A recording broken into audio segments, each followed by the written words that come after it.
Hello friends, welcome to my channel study for you. So guys, जैसा कि आज जो आपका एसएससी सीएचएसएल का 3 जुलाई के फर्स्ट शिफ्ट का एग्ज़ाम हो गया है दोस्तों, जिसका जो है मैं आपको बिल्कुल 100% एक्यूरेट आंसर के साथ जो है इस वीडियो में बताऊँगा। तो देख लेते हैं कि किस प्रकार के जो है आज आपके 3 जुलाई के फर्स्ट शिफ्ट के एग्ज़ाम में जो है प्रश्न पूछे गए हैं। उससे पहले एक बात और दोस्तों, कि जिन्होंने भी अगर चैनल को सब्सक्राइब नहीं किया है तो एसएससी सीएचएसएल एग्ज़ाम से रिलेटेड पल पल की अपडेट के लिए जो है चैनल को सब्सक्राइब ज़रूर कर दीजिएगा। और बगल में ही आपको एक बेल आइकन यानी घंटे का निशान भी दिख रहा होगा, तो आप उसे भी जो है ज़रूर प्रेस कर दीजिएगा। तो चलिए वीडियो को स्टार्ट करते हैं।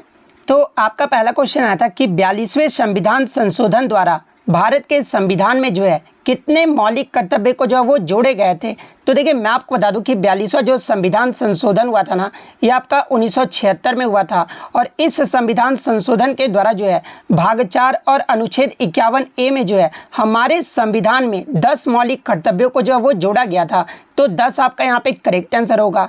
इसके अलावा बात कर ले वर्तमान में मौलिक कर्तव्यों की संख्या कितनी है, तो ये आपका 11 है। और 11वां जो मौलिक कर्तव्य है ना, इसे वर्ष 2002 में जो आपका 86वां संविधान संशोधन हुआ था, इसके माध्यम से 11वां मौलिक कर्तव्य को जो वो जोड़ा गया था। तो ये पॉइंट भी आप ध्यान में रखिएगा। इसके अलावा एग्जाम में यहाँ से एक प्रश्न और पूछा जाता है कि आपके जो मौलिक कर्तव्य थे ये किस समिति के सिफारिश पर जो वो जोड़े गए थे।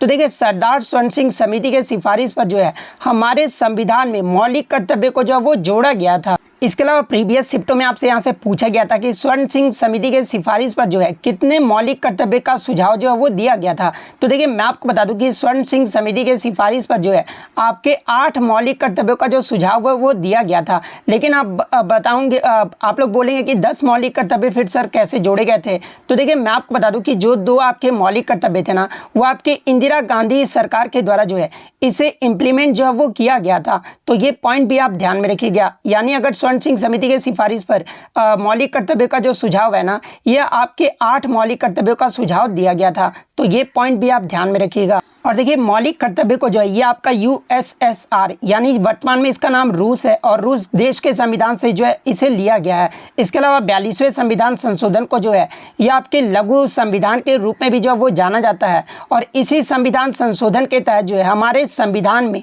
3 नए शब्दों को भी जो है वो जोड़ा गया था। और वो 3 नए शब्द कौन कौन से थे, तो पहला आपका समाजवादी, सेकंड आपका धर्मनिरपेक्ष, और थर्ड आपका अखंडता। इसमें जो आपके 3 नए शब्द जो है प्रस्तावना में जोड़े गए थे। तो ये पॉइंट भी आप ध्यान में रखिएगा। और वर्तमान में आपके 11 मौलिक कर्तव्य कौन कौन से हैं, तो देखिए 51A के क्लोज ए में आपका कहा गया है कि संविधान का पालन करें और उसके आदर्श संस्थाओं, राष्ट्रध्वज एवं राष्ट्रगान का आदर करें। ये जो आपका अनुच्छेद 51A के जो है क्लोज ए में जो वो कहा गया है। क्लोज 2 की बात कर ले तो इसमें आपका कहा गया है कि स्वतंत्रता के लिए राष्ट्रीय आंदोलन को प्रेरित करने वाले उच्च आदर्शों को जो है हृदय में संजोए रखे और उनका पालन करे। ये जो आपका क्लोज 2 में जो है वो कहा गया है। इसके अलावा अगर क्लोज 3 की बात कर ले तो देखिए, भारत की संप्रभुता, एकता और अखंडता की रक्षा करें तथा उसे अक्षुण्ण रखें। ये जो आपका क्लोज 3 में कहा गया है। क्लोज 4 में जो आपका देश की रक्षा करें और आह्वान किए जाने पर राष्ट्र की सेवा करें। ये जो आपका क्लोज 4 में जो है वो कहा गया है। भारत के सभी लोगों में समरसता और समान भातृत्व की भावना का निर्माण करें और धर्म, भाषा और प्रदेश या फिर वर्ग आधारित सभी प्रकार के भेदभाव से जो है परे हो ऐसी प्रथाओं का त्याग करें जो स्त्रियों के सम्मान के विरुद्ध हो।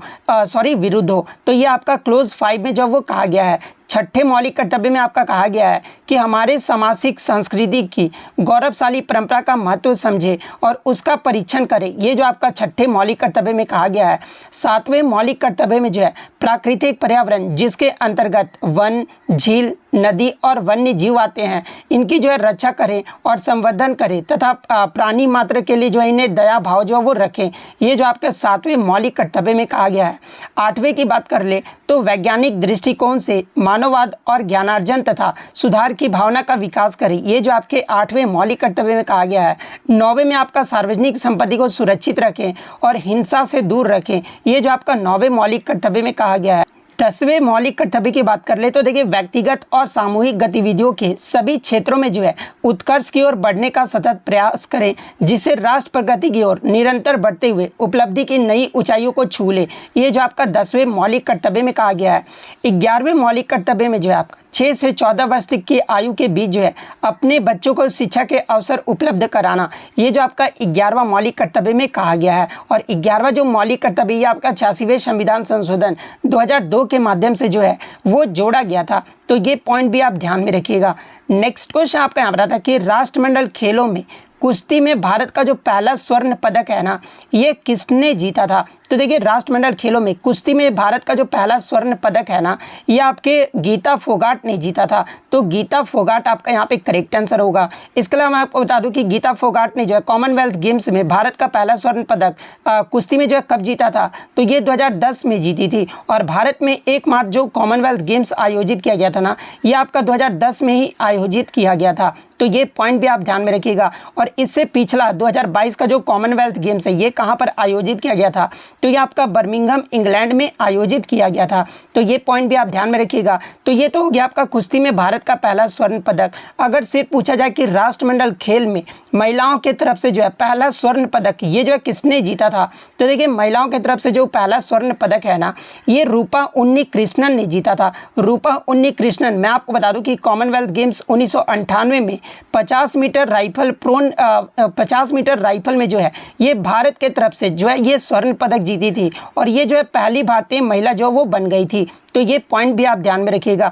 वहीं अगर पूछा जाए कि कॉमनवेल्थ गेम्स में पहला पदक जीतने वाले भारतीय कौन थे? तो देखिए मैं आपको बता दूं कि मिल्खा सिंह 1958 में कॉमनवेल्थ गेम्स में स्वर्ण पदक जीतने वाले जो है ये पहले भारतीय थे। तो ये पॉइंट भी आप ध्यान में रखिएगा। नेक्स्ट क्वेश्चन आपका यहाँ पर आता है कि जम्मू कश्मीर में शादी के रस्मों के दौरान कौन सा लोकगीत जो है वो गाया जाता है? तो देखिए जम्मू कश्मीर में शादी के रस्मों के दौरान जो है ये आपका वानउन लोकगीत जो है वो गाया जाता है।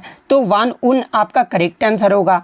नेक्स्ट क्वेश्चन आपका यहाँ पर आया था कि गदर पार्टी की स्थापना ये जो है कब और किसके द्वारा जो है वो किया गया था? तो यहाँ पे सिर्फ आपका कब पूछा गया था। तो देखिए गदर पार्टी की जो स्थापना है ना, ये 15 जुलाई 1913 को एस्टोरिया ऑरेगन संयुक्त राज्य अमेरिका में इसकी बैठक में जो है स्थापना जो है वो किया गया था।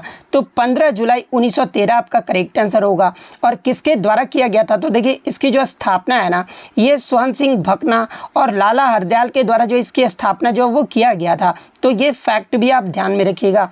नेक्स्ट क्वेश्चन आपका यहाँ पर आता है कि सजदा एंड पैबोस by Balban was a concept from which religion? यानी सजदा और पैबोस जो आपका प्रथा बलबन के द्वारा चलाया गया था, ये किस धर्म की एक अवधारणा थी? तो ये जो आपका पारसी धर्म का एक अवधारणा था। तो पर्शियन धर्म आपका यहाँ पे करेक्ट आंसर होगा। इसके अलावा गयासुद्दीन बलबन की बात कर ले तो ये आपके दिल्ली के जो है मामलुक वंश का जो है ये आपका 9वां सुल्तान था। तो ये पॉइंट भी आप ध्यान में रखिएगा। इसके अलावा सिजदा एंड पैबोस का जो है मतलब पूछा जाता है। तो देखिए सिजदा का जो मतलब होता है ना, ये सम्मान के संकेत के रूप में जो है अपने माथे से जमीन को छूने की जो है ये क्रिया को जो है ये आपका सिजदा कहा जाता है। जबकि पैबोस जो है ये राजा के पैरों को चूमने की क्रिया को जो है ये आपका पैबोस जो है वो कहा जाता था। तो ये पॉइंट भी आप ध्यान में रखिएगा। नेक्स्ट क्वेश्चन आपका यहाँ पर आता है कि FYP यानी 5 ईयर प्लान जो है 5 ईयर प्लान से स्टेटमेंट बेस्ड जो है आपका प्रश्न जो है वो पूछा गया था, जिसमें आपका पहला स्टेटमेंट दिया गया था कि फर्स्ट 5 ईयर प्लान का जो है वो गोल पूछा गया था। और सेकंड 5 ईयर दूसरा स्टेटमेंट आपका था कि जो पंचवर्षीय योजना है ना, ये किस देश की अवधारणा से जो वो लिया गया है? तो देखिए अगर पहली पंचवर्षीय योजना की अवधि की बात कर ले तो ये आपका 1951 से 56 तक रहा था। और ये जो पहली पंचवर्षीय योजना का जो उद्देश्य रहा था ना, वो देश का जो है वो कृषि विकास पर यानी कृषि विकास पर जो इस पे फोकस जो है वो किया गया था।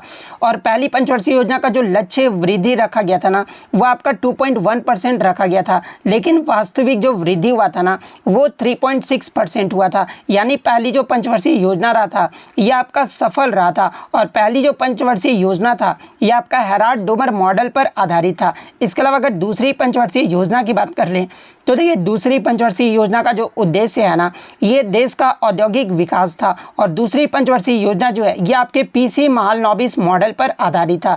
इसके अलावा तीसरी योजना का जो उद्देश्य था वो देश के अर्थव्यवस्था को जो है वो स्वतंत्र बनाना था। और चौथी पंचवर्षीय योजना का जो उद्देश्य था ये विकास के साथ स्थिरता और आत्मनिर्भरता की उपलब्धि जो है वो वो प्राप्त करना था। तो ये आपके जो है चौथी पंचवर्षीय योजना का जो वो उद्देश्य था। तो पहला स्टेटमेंट आपका दिया गया था कि फर्स्ट 5 ईयर प्लान का जो गोल था ना वो आपका एग्रीकल्चर था। तो ये तो आपका स्टेटमेंट जो वो आपका सही दिया गया है। सेकंड आपका दिया गया था कि 5 ईयर प्लान जो आपका किस देश की अवधारणा से लिया गया है, तो इसे जो आपका सोवियत संघ, जिसका वर्तमान में अभी रूस है, नाम रूस है, तो रूस देश के संविधान से जो है पंचवर्षीय योजना की अवधारणा जो वो लिया गया है। तो ये भी स्टेटमेंट जो आपका सही दिया गया था। तो दोनों ही स्टेटमेंट जो आपके सही दिए गए थे, तो दोनों आपका यहाँ पे करेक्ट आंसर होगा। नेक्स्ट क्वेश्चन आपका यहाँ पर आता है कि साक्षरता मापने की जो है न्यूनतम आयु कितनी होनी चाहिए। तो देखिए मैं आपको बता दूं कि 7 वर्ष या उससे अधिक आयु का व्यक्ति जो किसी भी भाषा में समझ के साथ पढ़ और लिख सकता है, उसे जब वो साक्षर माना जाता है। तो ये परिभाषा पे जिन्होंने भी टिक किया होगा ना, उनका जो है यहाँ पे करेक्ट आंसर हो जाएगा। नेक्स्ट क्वेश्चन आपका यहाँ पर आता है कि 2011 की जनगणना के अनुसार सबसे कम जनसंख्या वाला राज्य पूछा गया था। तो देखिए 2011 की जो जनगणना थी ये आपका स्वतंत्रता के बाद 7वीं जनगणना था, और ओवरऑल जो है ये आपका 15वीं जनगणना था। और इसमें सबसे कम जनसंख्या वाला जो राज्य रहा था ना, ये आपका सिक्किम राज्य रहा था। तो सिक्किम आपका करेक्ट आंसर होगा। इसके अलावा अगर ओवरऑल पूछा जाए, यानी किस राज्य और किस केंद्र शासित प्रदेश का जो है सबसे कम जनसंख्या रहा था, तो ये आपका लक्षद्वीप का रहा था। लक्षद्वीप जो है सबसे कम 35वें नंबर पे जो है आपका लक्षद्वीप जो है वो रहा था। तो ये पॉइंट भी आप ध्यान में रखिएगा। तो ये तो हो गया आपके सबसे कम जनसंख्या वाले राज्य। अगर सबसे अधिक जनसंख्या वाला राज्य का अगर क्रम देख लें, तो देखिए पहले स्थान पे जो आपका उत्तर प्रदेश राज्य रहा था, सेकंड स्थान पे आपका महाराष्ट्र राज्य रहा था, थर्ड स्थान पे आपका बिहार, फोर्थ स्थान पे आपका पश्चिम बंगाल, फिफ्थ स्थान पे आपका आंध्र प्रदेश, और छठे स्थान पे जो आपका मध्य प्रदेश रहा था। तो ये क्रम भी जो आपको ध्यान में रखना है। नेक्स्ट क्वेश्चन आपका यहाँ पर रहा था कि प्रिमिटिव सब्सिस्टेंस एग्रीकल्चर से जो है आपका मैच द फॉलोइंग जो वो करना था, यानी जो स्थानांतरित खेती को जो है किस राज्य में जो है किस नाम से जाना जाता है। एक तरफ आपका राज्य दे दिया गया था और एक तरफ जो है स्थानांतरित खेती का जो वो नाम दे दिया गया था। तो देखिए सबसे पहले मैं आपको बता दूं कि प्रिमिटिव सब्सिस्टेंस एग्रीकल्चर को जो है ये आपका शिफ्टिंग एग्रीकल्चर या फिर स्लैश एंड बर्न कल्टीवेशन, यानी इसे स्थानांतरित खेती या फिर स्लैश और बर्न खेती के रूप में भी जो है वो जाना जाता है। और सभी राज्यों की अगर मैं बात कर लूँ तो देखिए मध्य प्रदेश में जो है शिफ्टिंग कल्टीवेशन को जो है ये आपका बेवार और धैया जो है ये कहा जाता है। तो मध्य प्रदेश वाले में आपका बेवार ऑप्शन में दिया गया था, तो वो सही जो मैच होगा ना वो बेवार वाला होगा। उसके बाद अगर बात कर ले आंध्र प्रदेश में जो है इसे क्या कहा जाता है, तो इसे जो आपका पोडू या फिर पेंडा जो है वो कहा जाता है। तो आंध्र प्रदेश में पोडू वाला आपका सही जो है वो मैच द फॉलोइंग होगा। इसके अलावा जो ओडिशा में आपका जो है शिफ्टिंग कल्टीवेशन को ये जो आपका पामादाबी या फिर कोमन या फिर ब्रिंगा जो है वो कहा जाता है। तो ऑप्शन में आपका ब्रिंगा दिया गया था, तो उड़ीसा में आपका ब्रिंगा जो है वो सही मैच द फॉलोइंग होगा। इसके अलावा वेस्टर्न घाट में जो है शिफ्टिंग कल्टीवेशन को ये जो है कुमारी के नाम से जाना जाता है। इसके अलावा साउथर्न ईस्टर्न यानी राजस्थान राज्य में जो है इसे आपका वालरे या फिर वाल्टर के नाम से जो है वो जाना जाता है। हिमालयन बेल्ट में जो है इसे खील के नाम से जाना जाता है, और झारखंड में जो है इसे कुरुवा के नाम से जाना जाता है। तो ये सारे फैक्ट जो आपको ध्यान में रखना है। नेक्स्ट क्वेश्चन आपका यहाँ पर आता है कि गोल्डन ग्रैंड प्रिक्स 2023 जो है ये कहाँ पर हुआ था। तो देखिए गोल्डन ग्रैंड प्रिक्स 2023 जो है ये आपके जापान के योकोहामा में आयोजित किया गया था। तो जापान का योकोहामा आपका करेक्ट आंसर होगा। और इसी ग्रैंड प्रिक्स 2023 में जो है भारतीय एथलीट शैली सिंह ने जो है इसमें जो है लंबी कूद में स्पर्धा में जो है ये ब्रॉन्ज मेडल यानी कांस्य पदक भी जो है वो जीते हैं। तो ये पॉइंट भी आप ध्यान में रखिएगा। एग्जाम में पूछा जा सकता है कि गोल्डन ग्रैंड प्रिक्स 2023 में भारत की तरफ से कांस्य पदक जो है लंबी कूद में ये जो है किसने जीता है, तो ये आपके एथलीट शैली सिंह ने जीता है। तो ये पॉइंट भी आप ध्यान में रखिएगा। नेक्स्ट क्वेश्चन आपका यहाँ पर आता है कि पुरानी जलोढ़ मिट्टी को जो है और किस रूप में जो है वो जाना जाता है। तो देखिए पुरानी जलोढ़ मिट्टी को जो है ये भांगर के रूप में जो है वो जाना जाता है। तो भांगर आपका यहाँ पे करेक्ट आंसर होगा। इसके अलावा मैं आपको बता दूं कि भांगर में जो है आपके गेंडे, दरियाई घोड़े, हाथी आदि जानवरों के जो है ये आपके जीवाश्म जो है वो पाए जाते हैं। और ये जो आपका भांगर ये कहाँ पर पाया जाता है, तो इस प्रकार की जो मिट्टी है ना ये पर्वतीय क्षेत्र और ये जो आपके उत्तरी भारतीय मैदानों में भारी मात्रा में जो वो पाए जाते हैं। तो ये पॉइंट भी आप ध्यान में रखिएगा। तो ये तो आपके पुराने जलोढ़ मिट्टी हो गए। अगर नवीन जलोढ़ मिट्टी की बात कर ले तो देखिए नए जलोढ़ मिट्टी को जो है ये खादर के नाम से जो वो जाना जाता है। तो ये पॉइंट भी आप ध्यान में रखिएगा। और रेगुर मिट्टी को जो है ये किस नाम से जाना जाता है, तो देखिए काली मिट्टी को जो है रेगुर मिट्टी के नाम से जाना जाता है। तो ये पॉइंट भी आप ध्यान में रखिएगा। नेक्स्ट क्वेश्चन आपका यहाँ पर आता है कि सर्टियोरी यानी सर्टियोरी जो ये है ना, ये आपका किससे संबंधित है। तो देखिए मैं आपको बता दूं कि आपके जो 5 प्रकार के रिट जो जारी किए जाते हैं ना सुप्रीम कोर्ट और हाई कोर्ट के द्वारा, उसी में जो आपका ये सर्टियोरी है। और सर्टियोरी का जो शाब्दिक अर्थ होता है ना, वो प्रमाणित किया जाना या फिर सूचित किया जाना होता है। और ये जो आपका ये जो रिट है ना, ये किसी उच्च अधिकारी द्वारा या फिर किसी निचली अदालत या न्यायाधिकरण के द्वारा जो है इसे जारी जो है वो किया जाता है। और सुप्रीम कोर्ट जो है किस अनुच्छेद के तहत जो है रीट जारी करते हैं। तो देखिए सुप्रीम कोर्ट जो है ये आपके आर्टिकल 32 के तहत जो है रीट जारी करते हैं।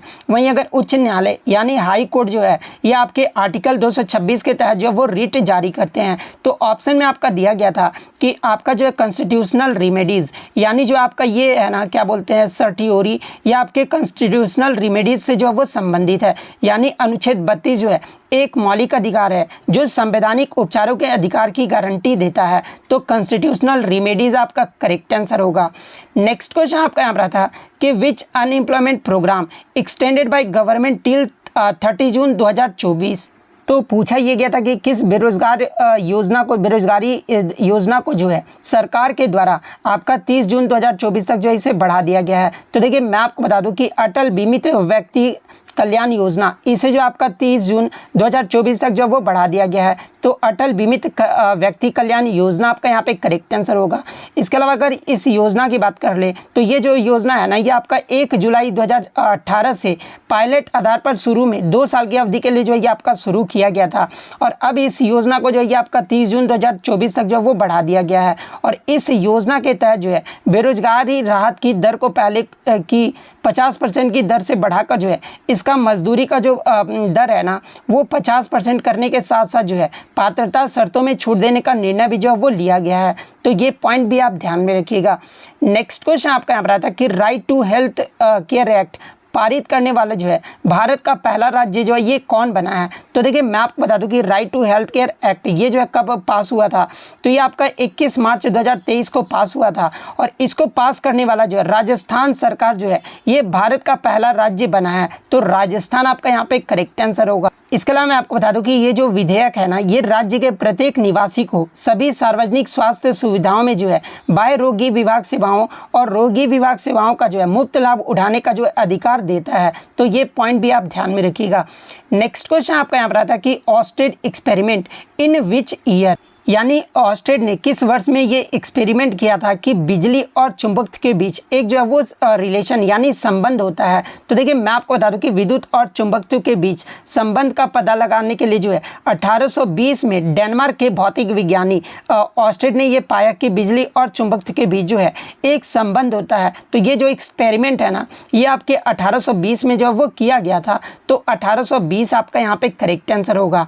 नेक्स्ट क्वेश्चन आपका यहाँ पर आया था कि पॉस एक्ट जो है ये किससे संबंधित है। तो देखिए पॉस जो अधिनियम है ना, ये भारत सरकार द्वारा 2013 में आया था। और इसमें जो है कार्यस्थल पर महिलाओं द्वारा सामना किए जाने वाले यौन उत्पीड़न के मुद्दों को जो है संबोधित करने के लिए जो है इस कानून को जो है वो बनाया गया था। तो आपका जो है यहाँ पर दिया गया था महिलाओं द्वारा सामना किए जाने वाले यौन उत्पीड़न के मुद्दे से जो है ये आपका संबंधित जो है वो कानून था, यानी संबोधित करने के लिए जो ये कानून जो है वो बनाया गया था। तो ये ऑप्शन आपका यहाँ पे करेक्ट आंसर होगा। नेक्स्ट क्वेश्चन आपका यहाँ पर आया था कि यक्षगान जो है ये किस राज्य का लोक नृत्य है। तो देखिए यक्षगान की बात कर ले तो ये आपका कर्नाटक राज्य का जो है एक लोक नृत्य है। तो कर्नाटक आपका करेक्ट आंसर होगा। नेक्स्ट क्वेश्चन आपका यहाँ पर आता था कि नवरोज उत्सव जो है ये किस धर्म से जुड़ा हुआ है। तो देखिए पारसी धर्म का जो पारसी का जो नव वर्ष है ना, इसे जो है नवरोज उत्सव जो है वो कहा जाता है। तो पारसी आपका यहाँ पे करेक्ट आंसर होगा। इसके अलावा मैं आपको बता दूं कि ईरानी कैलेंडर की शुरुआत को चिन्हित करने के लिए जो है ये पारसियों के द्वारा इसे जो है नवरोज के रूप में जो है वो मनाया जाता है। तो ये पॉइंट भी आप ध्यान में रखिएगा। नेक्स्ट क्वेश्चन आपका यहाँ पर था कि निम्नलिखित में से कौन सा आंध्र प्रदेश का जो है शास्त्रीय नृत्य है। तो देखिए ये जो आपका कुचिपुड़ी नृत्य है ना, ये आंध्र प्रदेश का जो है शास्त्रीय नृत्य है। तो कुचिपुड़ी आपका यहाँ पे करेक्ट आंसर होगा। इसके अलावा एग्जाम में एक प्रश्न और पूछा जाता है कि कुचिपुड़ी नृत्य की जो उत्पत्ति है ना, ये आंध्र प्रदेश के किस जिले से हुआ था। तो देखिए कुचिपुड़ी नृत्य की जो उत्पत्ति है ना, ये आंध्र प्रदेश के कृष्णा जिले के कुचिपुड़ी गाँव से हुआ था। तो ये पॉइंट भी आपको ध्यान में रखना है। नेक्स्ट आपका यहाँ पर आया था कि बैडमिंटन में कितने सेट का जो वो गेम होता है। तो देखिए मैं आपको बता दूं कि बैडमिंटन खेल जो है एक आपका एकल वर्ग के लिए भी खेला जाता है और युगल वर्ग के लिए जो वो भी जो है वो खेला जाता है। तो देखिए सभी एकल और युगल मैच में जो है आपके बैडमिंटन में 3 गेम होते हैं और हर गेम में सबसे पहले जो है आपको 21 अंक जो वो हासिल करना होता है। और अगर कोई खिलाड़ी लगातार 2 गेम जो है वो जीत जाता है और वो भी जो है मैच का भी विजेता होता है। ऐसे तो आपका 3 गेम होता है, लेकिन जब कोई खिलाड़ी अगर 2 गेम जीत जाता है ना तो उसे जो है वो विजेता जो है वो घोषित कर दिया जाता है। और तीसरा गेम जो वो आपका नहीं होता है, तो हर गेम में सबसे पहले आपका कितना अंक हासिल करना होता है, तो 21 आपका यहाँ पे करेक्ट आंसर होगा। इसके अलावा अगर इंग्लिश की बात कर ले तो इंग्लिश में आपका लास्ट रिजोर्ट का जो है आइटम जो है वो पूछा गया था।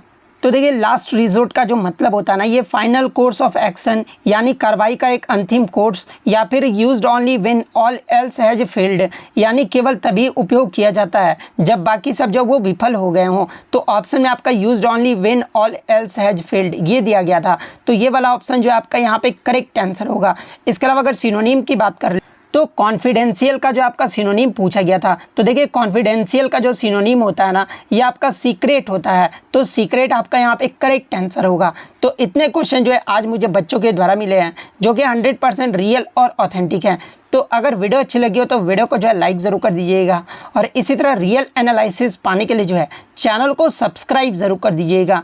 तो मिलते हैं नेक्स्ट वीडियो में, तब तक thank you, all the best.